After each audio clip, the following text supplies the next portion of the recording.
আফ্রিকার দেশ কেনিয়ায় ব্যাপক বৃষ্টি ও ভয়াবহ বন্যায় গত ২৪ ঘন্টায় অন্তত ৬৬ জনের মৃত্যু হয়েছে।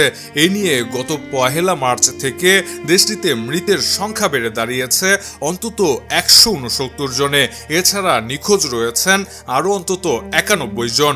বুধবার ১ মে কেনিয়ার সরকারের মুখপাত্র আইজ্যাক মাওয়ারা এক সংবাদ সম্মেলনে বলেন, মঙ্গলবার ভূমিধসে অন্তত ৪৫ জনের মৃত্যু হয়েছে। এতে মৃতের সংখ্যা বেড়ে ১৬৯ জনে দাঁড়িয়েছে। তিনি বলেন, গত ২৪ ঘন্টায় আমরা সারা দেশে ৬৬ জনকে হারিয়েছি। এর মধ্যে ৬০ জন প্রাপ্তবয়স্ক এবং ৬ জন শিশু রয়েছে। বন্যার কারণে ৩০,২১৪টি কেনিয়ান পরিবার বাস্তুচ্যুত হয়েছে।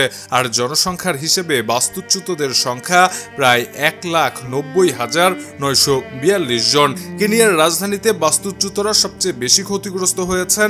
এদিকে ক্রমবর্ধমান এমন পরিস্থিতির প্রতিক্রিয়া হিসেবে কেনিয়ার সরকার ঘোষণা করেছে তারা বন্যায় ক্ষতিগ্রস্তদের জন্য হাসপাতালের সব বিল বহন করবে।